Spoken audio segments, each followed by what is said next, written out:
Just a couple of minutes after I sit down, I have ace-8 suited in the hijack, and this very tired recreational player limps here. He seems to have been playing all night. He's constantly yawning and can barely keep his eyes open. So we make it 10. The button calls us, the big blind calls us, and the under the gun player calls us. We have this beautiful flop with a nut flush draw, and before we can ponder whether we want to c-bet or not, the under the gun player, the tired man, leads out for 15. There's nothing else to do for me than to call here with a nut flush draw. The other two players both get out of the way. We get our gin card on the turn, the flush completes, and under the gun now bets 20 into a pot of 71. At this point I have to raise. I want to false play my flush, and potentially I might even stack him if he has a weaker flush, so I go for 80. It doesn't take long for him to call here. Unfortunately, the river brings in the paired board, another king. He now checks, and I still have a value bet, obviously, here. But if it had been a blank, I would have gone much bigger. Now I think I might not even get called if I go too big with a hand like a flush or even a king. So I decide to only go for 85. In hindsight, maybe I could have gone a little bit higher. He actually calls quite quickly. I show down my hand, and he says, "Oh, I didn't even notice that there was a flush on the board." He was so tired that he didn't notice that. If I had known that, I would obviously have gone a bit bigger. He must have had a king then if he calls me there. But yeah, I didn't know that he was that tired that he wouldn't even see that there was a flush there. The second hand I played was a very interesting one, but also a very tricky one. Let me know what you think how I played this one. Obviously I open Queen 9 suited in the cutoff, button calls, small blind calls, and big blind folds. We flop a straight here. Happy days. So we're in value mode. We go 15, button folds, small blind calls. Small blind is a very loose player. He does have a 3-betting range, so I think kings, jacks, tens are not necessarily in his range. Same for ace queen, ace king, but on the other hand, I wouldn't be totally shocked if he showed up with one of those hands. But whatever, at this point I'm in value mode. He checks when the club draw comes in. I now overbet, and now this is actually very interesting because he re-raises me now. So at this point I'm like, I'm losing to one hand, which is ace queen. I chop with any other queen 9. He can definitely have queen 9 offsuit there. He's a very loose player. So I didn't really know what to do now. The problem is he could have something like even queen jack of clubs maybe to do this with. He could have pocket 7s, as I said, pocket 10s. I wouldn't rule that hand out. I mean, if he has ace queen, he can have pocket 10s as well. So I thought I just have to go for it at this point. I just went all in, and I got snapped off here. The river is an ace, and thank God it was an ace because he had ace queen for the absolute nuts here. I chopped the pot with him, and I really didn't know whether I made a mistake. I still think I can't fold queen 9 here, but let me know what you think. Now obviously you're biased because you know what he had, but as I said, if he has ace queen in this spot, he might have 10s, he will have queen 9 offsuit, he might even have pocket 7s, although I think he should actually fold those on the flop. But yeah, very interesting hand, and I got very, very lucky here in the end. In the third relevant hand of the day, we have a tight amateur who makes it 7. The cutoff calls, ace-2 suited. I think against this field, I will just call this behind here, hopefully stacking someone with a lower flush. One day it will happen, I think. Didn't happen here, but actually we flop top and bottom. So when it checks to me, I'm in value mode. I make it 15. The tight amateur calls. The cutoff folds.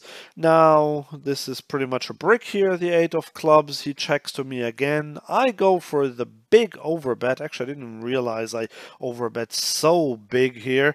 He tanked for a while and then called. So normally I would say at this point I might be done with a value, but on the other hand, if he has a hand like ace king, ace queen, ace jack, with a flush having missed here, I might still be able to get some value here on the river. So I don't want to go too big.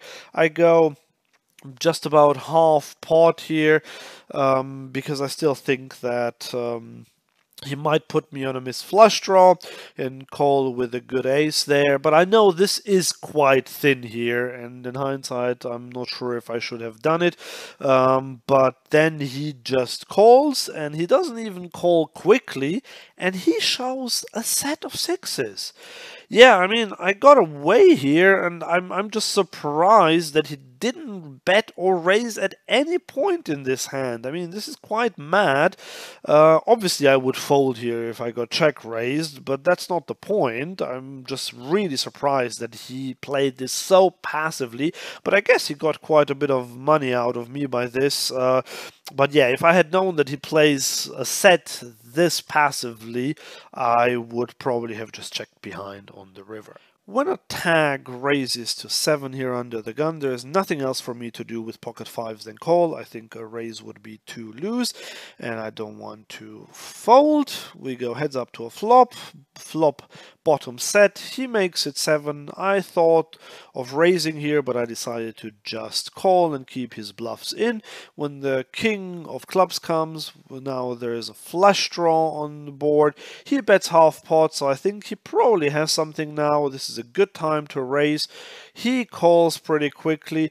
On the river, the flush bricks, he checks. I think now I have a clear overbet. He has to call with a good ace, definitely with 2 pair. So I make it 160 into 131, and he folds pretty quickly, unfortunately. I then moved to a new table where there was an action player, and this action player was under the gun in this hand, and this is a straddle, not a raise, so I raise to 15 with queen jack suited. Loosey-goosey calls me in the hijack, small blind calls, and the straddler calls. We flop a flush draw, it checks to us, but I don't want to c-bet this, and now loosey-goosey makes it 15 to 62. The other 2 players get out of the way. At this point, I'm thinking he wants to protect the hand here. If you bet so big, probably queens, but could be a set. And by queens, I don't mean pocket queens, I just mean top pair. So I call here with my flush draw. Now on the ace of spades, we both check, and on the river, I have a decision here. Normally, I would not advocate to bluff with a missed flush draw because we block his auto folds. But in this case, I thought if he had a queen and now he checked on the turn when the ace came, I have a good chance of getting him off his queen if I bet 2/3 here, which I did, but unfortunately we ran into 7-5 offsuit. So he called 15 with 7-5 offsuit in the hijack. I guess it was really because he wanted to play against the splashy under the gun player, but still a very loose call here pre-flop, and he got very lucky in this hand, and we lose a fairly big one. Now you'll see me make a very loose play here, so we have a bad player in the hijack who limps, and this was the whole reason why I raised ace-3 offsuit here, which normally is borderline anyway, but I thought against this player I'm happy to raise that. Big blind calls, but actually the bad player gets out of the way, although big blind turns out not to be a much better player. He now donks on ace-8-4, which is something you should never do. On such a board, we have nothing else to do than to call here. Now the 5 of rainbow here, he now bets again half pot. I'm not super in love to call here, but I've picked up a gut shot as well with my top pair, so I have to call. The river now gives us 2 pair. He now makes it fairly small, 30 into 83. I considered raising here, and I still think it's quite close, and you could do it against such a small bet. But on the other hand, he triple barreled here, so I thought maybe he does have ace 8 or ace 4 or something like that after all, and he's just afraid about the 4-liner here, which is why he didn't want to bet bigger. So I just call, and he shows up with king jack. What? So in the next one, a tag opens to 15, a recreational player on the button makes it 45, and hey, we have pocket kings in the small blind. Well, what would we do here? We definitely don't want to call, we absolutely don't want to fold, so that means we have to raise. Cut off gets out of the way, and he tells me afterwards that he folded pocket queens there, and the button calls. And flop is jack 8-8. I want to make it about a quarter pot, want to make it 65, and I don't know where my math skills were, but I make it 55. I just grabbed too few chips. The button calls pretty quickly, and now we have a blank here. I thought whether to check here. We have 235 behind in a pot of 347, but I decided that it's best to go all in because I thought we get called by queens, by tens, by nines potentially, by a jack. So I decided to make it look like I have ace king, because a lot of recreational players think that you must have ace king every time you 3-bet or 4-bet. And he indeed says that I think you have ace king there, I have pocket tens, and he tanks back and forth, and unfortunately in the end he folds his pocket tens face up.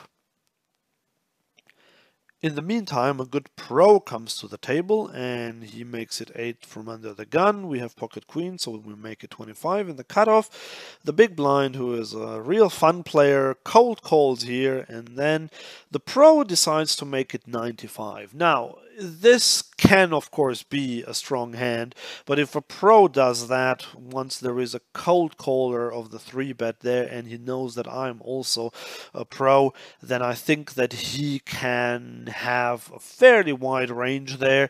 I considered 4-betting here, but then I would probably isolate myself against a very strong range. But yeah, it's not ideal because the fun player might be in the hand as well, which is great if you have aces or kings in this spot, but with queens, which are quite vulnerable, it's not ideal. But I still decided to call here. The fun player gets out of the way. Now 10-8, 4 with 2 hearts. The pro now checks, which he might do with an overpair or ace-king or just any sort of a hand. So I think I'm not comfortable betting here because I might get check raised. I think I probably can't get away with this SPR with an overpair either way, but I just don't want to put a lot of money in, especially because I have the queen of hearts. So I check behind. Now we get another break. He checks again, so I just don't think he would check a good hand twice now. So I thought maybe I can get some money out of another pocket pair or possibly even ace high. I went 105, which I think in hindsight was a little too big. I should just make it something like 75 or 80 at this point, at this stack depth, but he insta folds here, so he probably really was just trying to steal the pot once the fun player cold called the 3-bet. Not a great session so far. Maybe we have more luck in the last hand of the day, where we have a limper in the hijack. A very loose and aggressive cutoff makes it 15, which is a little bit excessive. At this point, I was thinking of 3-betting him, but I had just 3-bet him twice before, and this is not a hand I would like to do that for a third time, because he might play back at me with just some random stuff. So I just decided to call, although calling 15 with ace 8 suited is not not ideal, but we are on the button and maybe someone else comes along as well, but it doesn't happen. The lag is the only villain we have here. King, King 5 with 2 spades. He leads out almost half a pot. I think with the ace high flush draw there is nothing else to do than to call here. We might even have some showdown value. Now we get the jack and the second flush draw, and he now makes it almost pot. If he has a king, he should, according to GTO, make this even bigger, like an overbet, but 55 into 65 is basically like an overbet in live poker with players who are not super studied. So he could well have a king here. I don't want to raise at this point. I still take my equity and go to a river, hoping to improve there. Doesn't happen. The backdoor flush draw comes in, and even queen 10 gets there, and he now checks. Now, if this had not completed so many draws here on the river, I might have considered bluffing, even though I have the spades, because then I think he just wouldn't have a king if he double barrels and then checks the river. But here he could easily still have a king and now just get scared that queen 10 and the backdoor flush got in. So I decided to give up, and unfortunately I lose to the one hand that beats me pretty much, that he bluffed with, which is ace 10. The kicker plays, and it's a big pot of 175 pounds, and we lose because of the kicker. So he was accidentally value betting all the way here, and he gets rewarded for it.